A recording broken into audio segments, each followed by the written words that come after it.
आज हम लोग बात करने वाले हैं इंडस्ट्री में या स्पेशली कह सकते हैं पावर प्लांट में जो हमारे सेफ्टी ऑफिसर होते हैं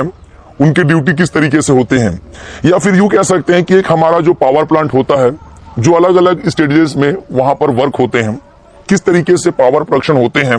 और उस पावर प्रोडक्शन के समय हमारे जो वर्कर्स अलग अलग स्टेजेस में कैसे काम करते हैं और वहां पर सेफ्टी ऑफिसर के क्या ड्यूटीज होते हैं। आज की इस वीडियो पे हम पूरा बात करने वाले हैं, तो चलिए देर ना करते हुए हम बात करते हैं और जानते हैं कि सेफ्टी ऑफिसर के वो चैलेंजेस क्या हैं, अलग अलग स्टेजेस में उनके क्या चैलेंजेस निकल के आते हैं।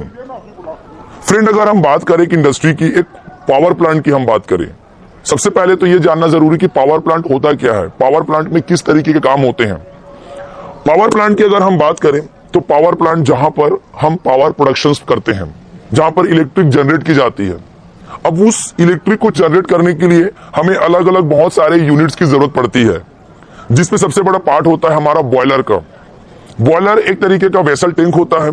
जहां पर हम पानी को गर्म करते हैं और उस पानी को गर्म करने के बाद उसमें से जो निकलने वाले स्टीम होते हैं, जो भाप होते हैं, उसको हम एक स्टीम लाइन की मदद से, एक पाइपलाइन की मदद से हम उसको टरबाइन में लेके जाते हैं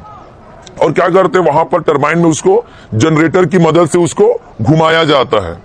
और उस तरीके से उस स्टीम को इलेक्ट्रिक में कन्वर्ट किया जाता है। और उसको हम फिर क्या करते हैं, हमारे जो ट्रांसफार्मर होते हैं सब स्टेशन पावर ग्रिड में, हम वहां पर उसको स्टोर करते हैं और देन उसको फिर जहां से भी हमारे सप्लाई होती है वहां पर हम उसको भेजते हैं। बात यहां पर करें कि अगर जिस पानी को हम गर्म कर रहे हैं उस पानी को हमने कहां से लाया, वो पानी हमारे बॉयलर में लाने लायक कब बना, कैसे बना, तो इसके लिए भी हमारे कुछ अलग से यूनिट होते हैं जिसे हम डीएम या डब्ल्यूटी प्लांट कहते हैं। WT it means water treatment plant, demineralized water treatment plant एक हमारा पार्ट होता है जहां पर पानी को पहले फिल्टर किया जाता है और पानी को फिल्टर करने के बाद हम उसको बॉयलर में भेजते हैं, चाहे वो हमारे इकोनोमाइजर से होते हुए हमारे पेंट हाउस तक जाता है। यस, अगर हम बात करें फ्रेंड कि हमने पानी को तो ठीक है केमिकल से फिल्टर करके हमने बॉयलर तक पहुंचा दिया, जिस पानी को हमें गर्म करना है और उसे हमें क्या करना है, स्टीम पैदा करनी है। अब पानी को गर्म कैसे किया जाए, तो पानी को गर्म करने के लिए ऑब्वियसली हमें हमारे बॉयलर में वाटर वॉल के अंदर फर्नेस में आग लगानी पड़ेगी, तभी हम उस पानी को गर्म कर पाएंगे। तो अब आग लगाने के लिए हमें क्या चाहिए, हमें चाहिए कोयला, हमें चाहिए कोल। अब जैसे ही हमारे इंडस्ट्री में कोल वाशरी से जब कोल पहुंच जाता है एक स्टैंडर्ड साइज में, हम उस कोल को क्या करते हैं, उस कोयला को क्या करते हैं, हम पहले तो कोल मिल की मदद से या फिर बोल सकते हैं कोल फीडर की मदद से हम वहां पर उस कोयला को बाइंडिंग पार्टिकल्स में उसको पाउडर बनाते हैं और बनाने के बाद हम उसको बर्नर तक पहुंचाते हैं, जहां पर हम आग लगा के उस वाटर वॉल के सारे पानी को गर्म करते हैं और वही पानी गर्म होकर स्टीम पैदा करती है। तो ये जो प्रोसेस मैं आपको जो बता रहा हूं फ्रेंड, एक पावर प्लांट में इस तरीके के अलग अलग स्टेजेस में हमारे काम होते हैं और हमारा जो फाइनल गोल होता है इलेक्ट्रिक को जनरेट करना। अब आप ये चीज देखिएगा कि हर स्टेज में जो काम हो रहे हैं वहां पे हमारे वर्कर का इन्वॉल्वमेंट है, चाहे वो कोल यार्ड हो जहां से कोयला को हॉफर में भेजा जा रहा है कन्वेयर बेल्ट की मदद से, वहां पर भी अलग अलग हैजार्ड्स के बीच में हमारे वर्कर्स काम कर रहे हैं। वहां पे एक सेफ्टी ऑफिसर का क्या रोल हो सकता है, या फिर आप कह सकते हैं यहां पर भी एक सेफ्टी ऑफिसर का रोल बहुत बड़ा होता है। अगर मैं बात करूं demineralise the water treatment plant की, जहां पर पानी को केमिकल से फिल्टर किया जा रहा है और उसको मशीन के लायक बनाया जा रहा है, तो उस एरिया में हमारे वर्कर का इन्वॉल्वमेंट है।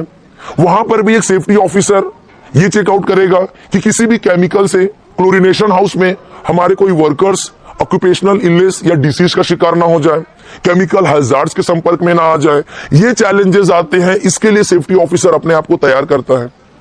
अगर हम बात करें कि जब हम पानी को गर्म कर रहे हैं, पानी से स्टीम पैदा हो गई, हमने स्टीम को टरबाइन में तो भेज दिया, बट जो हमारा वेस्टेज वाटर है उस वाटर को हमने क्या किया, हमने उसको बाहर नदी नाले में हमने बहा दिया। उसके साथ साथ कुछ हमारे राखड़ भी जा रहे हैं जिसे हम फ्लाई ऐश और बॉटम ऐश कहते हैं। फ्लाई ऐश को तो हमने इलेक्ट्रोस्टैटिक प्रेसिपिटेटर जो एक ईएसपी होता है हमने वहां तक भेज दिया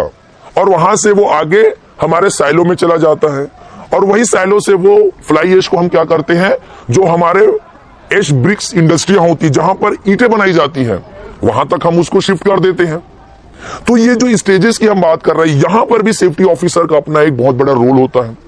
जो धुआं हमारे इंडस्ट्री में बन रहे हैं, जो धुआं निकल रहे हैं आग लगने के दौरान, उस धुआं को हम आईडी फैन, एफडी फैन, पीए फैन, ये ऐसे बहुत सारे फैन होते हैं जिनका इस्तेमाल हम पावर प्लांट में करते हैं। और ये धुआं को हम खींच के हम कहां दे रहे हैं? चिमनी को दे रहे हैं, जहां पर अलग अलग स्टेजेस में हमारे वर्कर इन्वॉल्वमेंट है। तो इस डक्ट के अंदर जहां पर फ्लू गैस भरी हुई है, जहां पर ये राखड़ भरा हुआ है, हमारे वर्कर वहां पर वेल्डिंग कटिंग के लिए जा रहे हैं, उसकी हाउसकीपिंग के लिए जा रहे हैं। तो ऐसे जगह पर एक सेफ्टी ऑफिसर की रिस्पॉन्सिबिलिटी बहुत मायने रखता है कि आप अपने आप को वहां के लिए तैयार करें। कैसे कंजस्टेड एरिया में आपके वर्कर जा रहे हैं जहां पर फ्लू गैस भरी हुई है, आपको वेल्डिंग भी करना है, आपका वहां पर सेफ्टी प्रिकॉशंस क्या कहता है, इसके लिए आपको अपने आप को तैयार करना चाहिए। यस, हम बात कर रहे हैं कि हमारे पावर ग्रिड फाइनली जब हमारा इलेक्ट्रिक जनरेट हो जाता है, हम उसको पावर ग्रिड में स्टोर करके रखते हैं। अब जब हम वहां पे वर्कर्स को मेंटेनेंस के लिए भेज रहे हैं, तो डिस्चार्ज रॉड क्या होता है, ट्रिपिंग डिवाइस क्या होते हैं, अर्थिंग रॉड क्या होता है, ये सारी जानकारी के साथ आपको वर्कर्स को वहां भेजना चाहिए। इवन एक सेफ्टी ऑफिसर की अगर रिस्पॉन्सिबिलिटी की मैं बात करूं, तो वहां पर भी आपके इलेक्ट्रिकल हैजार्ड से संबंधित बहुत सारे खतरे हैं। इसको लेके सेफ्टी ऑफिसर को पहले अपने आप को तैयार करना चाहिए। और ये जो अलग अलग स्टेजेस में जो खतरे निकल के आ रहे हैं हमारे पावर प्लांट में, उसके लिए अपने आप को तैयार करें। और एक वर्कर्स जो उस इंडस्ट्री में काम कर रही है, उस पावर प्लांट में काम कर रही है, उनको हम सेफ रखें।